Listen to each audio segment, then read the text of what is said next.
നിലമ്പൂരിൽ യു.ഡി.എഫും എൽ.ഡി.എഫും തമ്മിലാണ് രാഷ്ട്രീയ മത്സരമെന്നും കേരള നിയമസഭയിൽ നിലമ്പൂരിൽ നിന്നും ആര്യാടൻ ഷൗക്കത്ത് തന്നെ എം.എൽ.എ ആയി എത്തുമെന്നും ഷാഫി പറമ്പിൽ എം.പി. അമൃത ന്യൂസിനോട് പറഞ്ഞു. ഷാഫി പറമ്പിൽ എം.പി. ആണ് ഇപ്പോൾ നമ്മളിപ്പോൾ ചേരുന്നത്. എങ്ങനെ ഇന്ന് പര്യടനം ആരംഭിക്കുകയാണ്, എങ്ങനെയായിരിക്കും പര്യടന പരിപാടികളെല്ലാം, എങ്ങനെ മാക്സിമം ജനങ്ങളിലേക്ക് ഇറങ്ങി ചെല്ലാൻ?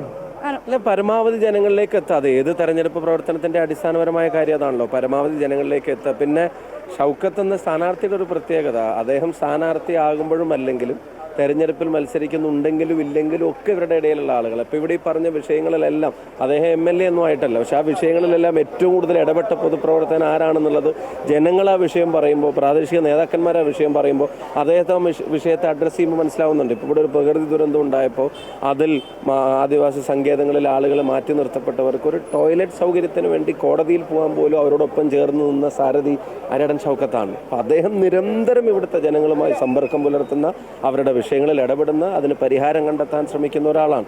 അങ്ങനെയുള്ള ഒരാൾക്ക് ഒരു അവസരം കൊടുക്കാൻ ഈ ജനത ഇനി മടിക്കുമെന്ന് ഞാൻ കരുതുന്നില്ല. ഞങ്ങൾക്ക് അതിൻ്റെ ഒരു വൈബാണ് ഗ്രൗണ്ടിൽ നിന്ന് കിട്ടുന്നതും. അദ്ദേഹം ഇവരിൽ ഒരാളാണ് എല്ലാം കൊണ്ടും. അങ്ങനെ സ്വീകാര്യത കിട്ടുന്നെന്ന് പറയുമ്പോഴും പി.വി. അൻവർ ഇവിടെ ഒരു വിഷയമായി മാറുമോ? പി.വി. അൻവർ പല ആരോപണങ്ങളും ഇടയ്ക്കിടെ ആരൊക്കെ തമ്മിലാണ് മത്സരം എന്നുള്ള പിക്ചർ വളരെ ക്ലിയറാണ്. എൽ.ഡി.എഫും യു.ഡി.എഫും തമ്മിൽ നടക്കുന്ന പൊളിറ്റിക്കൽ ഫൈറ്റ്, ഗവൺമെൻറ്റിനെതിരായി ചിന്തിക്കുന്ന ജനങ്ങൾ ഞങ്ങളെ വോട്ട് ചെയ്യിപ്പിക്കുക കാത്തിക്കുമ്പോൾ അത് ഡൈവേർട്ട് ചെയ്തിട്ടും അത് വിജയിക്കാൻ സാധ്യതയില്ലാത്ത ആളുകളിലേക്ക് വോട്ട് പോയിട്ടും ഒന്നും അവരുടെ ഉദ്ദേശങ്ങൾ നടക്കില്ല. അപ്പോൾ ആ ഉദ്ദേശത്തിന് ആർക്ക് അവിടെ വോട്ട് ചെയ്യേണ്ടത്? ഇന്നലത്തെ യു.ഡി.എഫ് കൺവെൻഷനിൽ വളരെ കൃത്യമായിട്ട് അതിൻ്റെ പൊളിറ്റിക്കൽ ലൈൻ എല്ലാവരും പറഞ്ഞതാണ്. ആർക്ക് വോട്ട് ചെയ്താലാണ് ഈ ഗവൺമെൻറ്റിനെതിരായിട്ടുള്ള ജനാധിപത്യ പ്രതിഷേധത്തെ രേഖപ്പെടുത്താൻ സാധിക്കുക?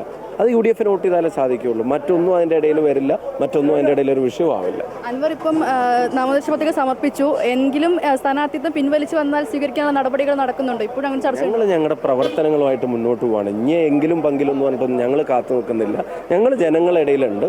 അവരുടെ വികാരങ്ങൾക്കനുസരിച്ച് അവരുടെ ആവശ്യങ്ങൾ അറിഞ്ഞ് അതിനെ അഡ്രസ്സ് ചെയ്ത് അതിന് പരിഹാരങ്ങൾ ഉറപ്പ് കൊടുത്ത് അത് ചെയ്യുമെന്നുള്ള നിർദ്ദേശങ്ങൾ മുന്നോട്ട് വെച്ച് ഞങ്ങൾ മുന്നോട്ട് പോകും. ഇന്നലെയും പല യു.ഡി.എഫ് നേതാക്കളെ പ്രതികരിച്ചവും പറഞ്ഞത് അങ്ങനെ ഒരാൾ വന്നാൽ തള്ളിക്കളയേണ്ട ആവശ്യമില്ല എന്നുള്ളതായിരുന്നു.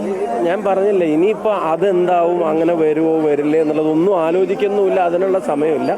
ജനങ്ങളുടെ ഇടയിലുണ്ട്. അവർ പറയുന്ന കാര്യങ്ങൾ കേൾക്കും, അതിന് പരിഹാരങ്ങളുമായിട്ട് ഇറങ്ങും. അപ്പോൾ നിലമ്പൂരിൽ എൽ.ഡി.എഫും യു.ഡി.എഫും തമ്മിൽ മാത്രം മത്സരം അത് എല്ലാവർക്കും അറിയുന്നല്ലോ. പൊളിറ്റിക്കൽ ഫൈറ്റ് അതാണ്. അതിൽ തീർച്ചയായിട്ടും യു.ഡി.എഫിൻ്റെ കൂടെയാണ് ജനങ്ങൾ. യു.ഡി.എഫ് ജയിച്ചാലാണ് ജനവിരുദ്ധ നയങ്ങളെ ചോദ്യം ചെയ്യാനുള്ള ജനതയുടെ അവകാശം അത് സ്ഥാപിക്കപ്പെടുകയുള്ളൂ. യു.ഡി.എഫ് ജയിക്കും, ആര്യാടൻ ഷൗക്കത്ത് എം.എൽ.എ ആയിരിക്കും.